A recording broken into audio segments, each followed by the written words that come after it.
There comes a moment in every life when the noise becomes unbearable. Not the loud clamor of the world, but the quiet expectations, the whispered judgments, the subtle demands placed on us by people who may never truly understand us. It is in these moments when we feel stretched thin by the weight of pleasing others that we are gifted an opportunity, the opportunity to turn inward. Imagine standing at the edge of a vast, calm ocean. Behind you is a crowd shouting what you should be, how you should act, who you should love, what you should fear. But ahead of you, just water and sky, stillness, space, possibility. This is what it feels like to focus on yourself and let them go. I've walked that path. I felt the ache of being misunderstood, of bending backwards to hold together relationships that only drained me. But I also remember the first morning I woke up and realized I didn't owe my peace to anyone but myself. That was the beginning of real growth. Not loud, not dramatic, but quiet and steady, like roots deepening under the soil. Letting go isn't bitterness. It isn't revenge. It's choosing peace over performance. It's recognizing that your journey is far too sacred to be detoured by people who don't see your worth.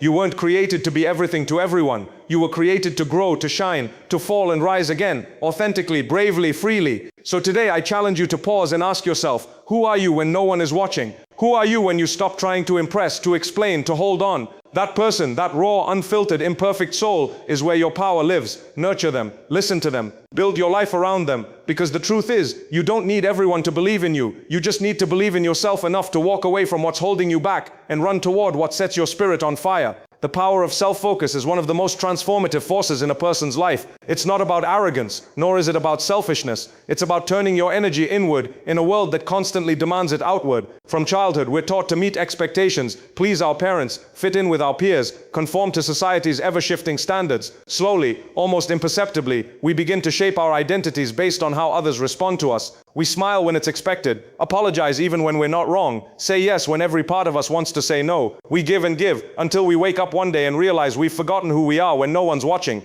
Focusing on yourself is a return home. It's a decision to pause the noise and ask, what do I need? What do I value? What do I dream of when I'm not being pulled in 1,000 different directions? It's not an overnight process. In fact, it's one of the most difficult journeys a person can undertake because it requires radical honesty. You have to face not just your goals and ambitions, but your wounds, your habits, your patterns of seeking validation. You have to admit that sometimes you've allowed others to shape your path more than your own inner compass. I remember a time in my life when I was surrounded by people, yet felt utterly alone. I was constantly busy, constantly performing. Outwardly, I looked like I had it all together, but inwardly, I was exhausted. I wasn't living my life. I was managing everyone else's perception of it. It was during that season I began to learn the quiet strength of self-focus. I started to ask myself difficult questions. Was I truly happy, or just trying to keep up appearances? Were the people in my life helping me grow, or keeping me stagnant? These questions didn't come with easy answers, but they were the beginning of everything changing. There's something powerful that happens when you start honoring your own needs. Your energy shifts. You stop over-explaining. You stop shrinking yourself to fit into places you've outgrown.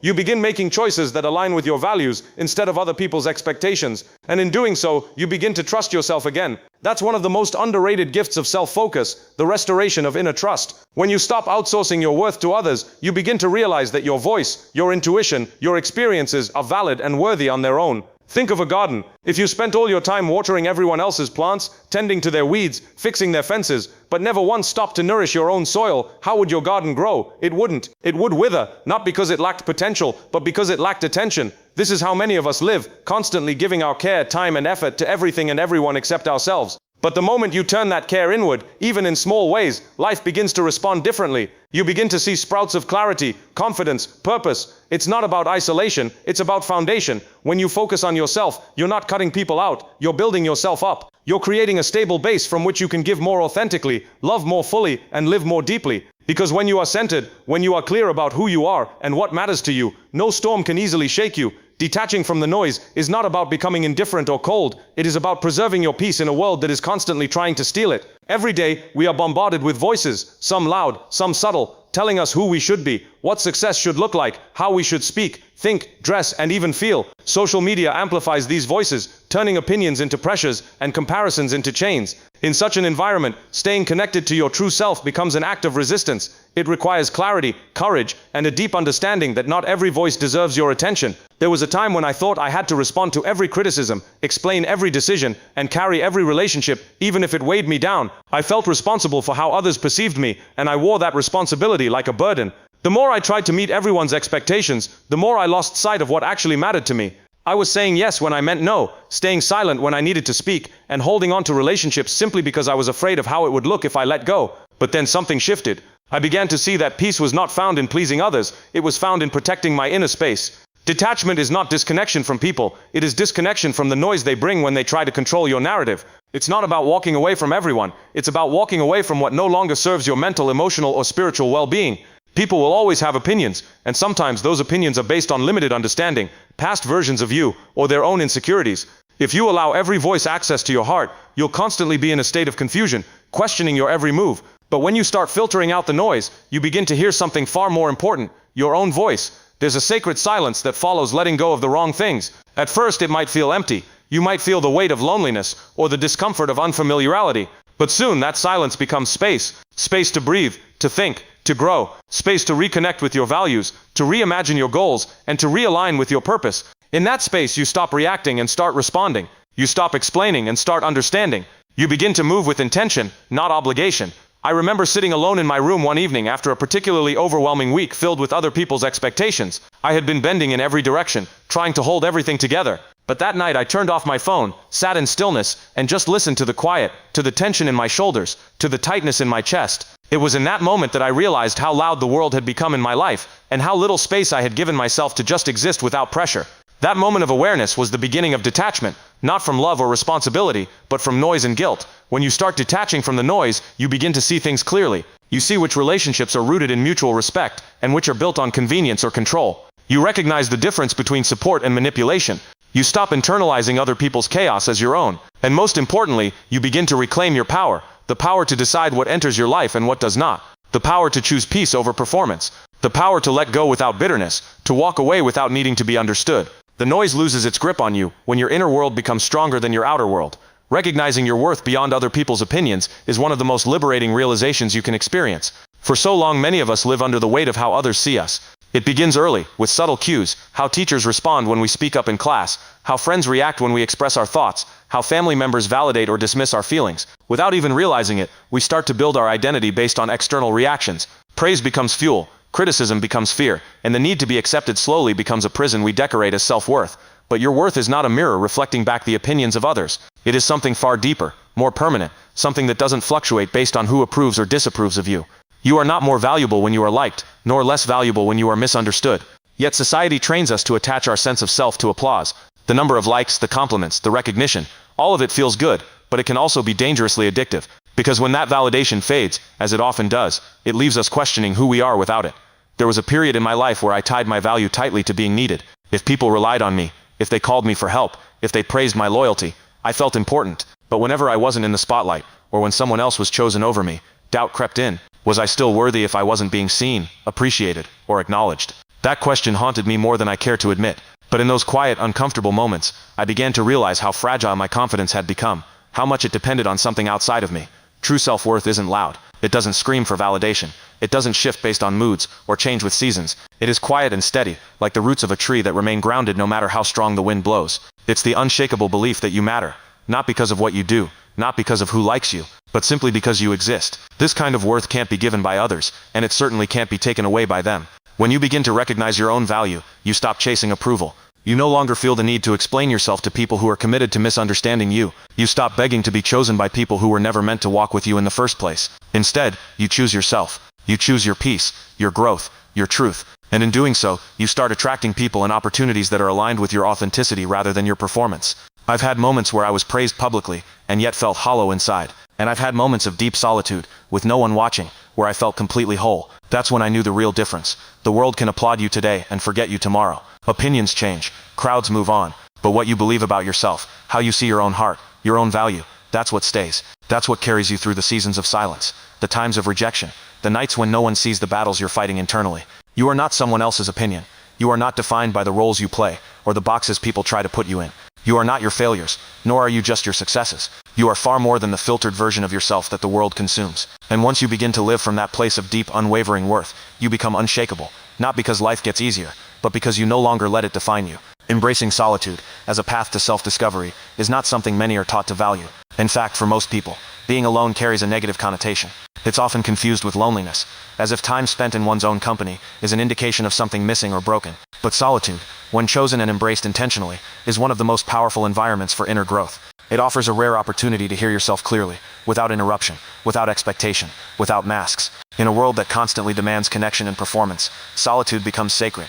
There was a time when I filled every silence with noise. I surrounded myself with people, conversations, distractions, anything that would keep me from sitting with myself. I thought that if I kept moving, kept engaging, kept doing, I wouldn't have to face the discomfort that came from being still. But the truth is, it wasn't the silence that scared me, it was what that silence might reveal. Sometimes solitude shines a light on things we've worked hard to ignore, pain we haven't healed, identities we've constructed to please others, choices we've made out of fear rather than intention.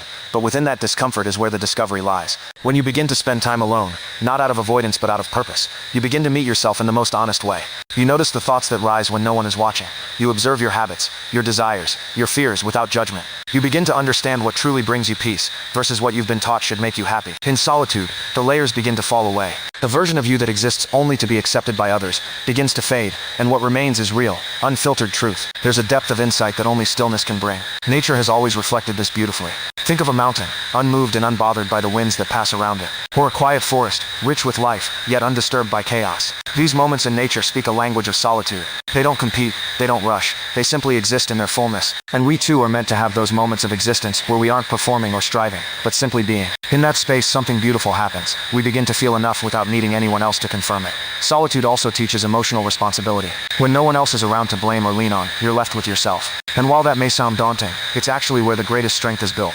You begin to take ownership of your reactions, your healing, your decisions. You learn how to soothe yourself, encourage yourself, and guide yourself. These are the skills that no relationship, no title, no external validation can provide. They are cultivated in the quiet hours, in the moments when you choose to be present with your own soul. I've had the kind of solitude that wasn't peaceful at first. It felt like withdrawal, like something was being taken away. But over time, that loneliness turned into clarity. The silence that once felt heavy became a source of grounding. I began to enjoy my own company, not because everything in me was perfect, but because I was learning to accept myself in a way I never had before. I stopped needing to be distracted, because I was no longer afraid of what I might find within. We live in a time where being alone is seen as something to be escaped, but there is a kind of wisdom that only solitude can offer. It teaches you who you are without the noise, without the applause, without the constant need for affirmation. It reveals what truly matters to you, what you've been chasing that no longer serves you, and what within you has been waiting quietly to be acknowledged. Taking control and building a life anchored in purpose and peace is not about having everything figured out or reaching a state of perfection. It's about deciding with quiet determination that you will no longer live passively, allowing life to happen to you while you drift with the currents of other people's expectations. It's the moment when you stop waiting to be chosen, saved, or validated, and instead begin to shape your life with intention. That shift doesn't happen all at once, but it begins the moment you realize you are responsible for your story, no one else. There's something incredibly powerful about reclaiming that control, especially after seasons where you felt powerless, unseen, or overwhelmed. Many people live on autopilot, not because they lack dreams or abilities, but because they've been conditioned to believe that life is something to endure, rather than create. They stay in unfulfilling relationships, jobs that drain their spirit, or environments that suppress their growth because change feels daunting, even dangerous. But taking control doesn't mean drastic overnight changes. It starts with the smallest, most personal choices. What you consume, who you give your time to, how you speak to yourself, what you tolerate. These are the daily decisions that shape your destiny. I remember a time when I felt like life was just happening to me. I was constantly reacting to problems, always adjusting to fit someone else's plan. I told myself I was being flexible, being accommodating, being kind, but deep down, I was just afraid. Afraid to take the wheel, afraid of what might happen if I started saying no to what didn't serve me, and yes to what truly mattered. The idea of taking control felt overwhelming, until one day I realized that staying stuck was even more painful. And so I began, not with bold declarations, but with quiet, consistent steps. I started making choices that reflected who I wanted to become, not who others expected me to be. Building a life anchored in purpose requires clarity. It requires asking yourself hard questions. What drives me? What kind of life do I want to wake up to? What values am I willing to protect at all costs? These questions are not always easy to answer, and sometimes they take time, solitude, and trial and error. But the more honest you are with yourself, the more aligned your path becomes. Purpose is not just about career or calm. It's about living in a way that reflects your truth in everything you do. It's about feeling peace, not just in quiet moments, but even in the middle of challenges, because you know you are moving in the right direction. Peace, too, is something we build. It's not a gift handed to the lucky or the privileged. It's a daily practice. It's found in boundaries that protect your energy, in routines that nourish your mind and body, in decisions that reflect your values. It's choosing to let go of chaos, even when it's familiar, and instead leaning into stability, even when it feels unfamiliar at first. Peace doesn't mean a life without noise. It means cultivating an inner calm that can't be shaken by every external storm. Taking control is not about being in charge of every outcome. It's about being in charge of your response, your mindset, your direction. It's choosing not to live as a passive character in your own story, but to step into the role of the author. You may not be able to change every circumstance, but you can always choose how you show up. You can choose to respond with intention, to walk away from what diminishes you, to invest in what elevates you. And slowly, in time, your life begins to reflect that choice. Not perfectly, but powerfully.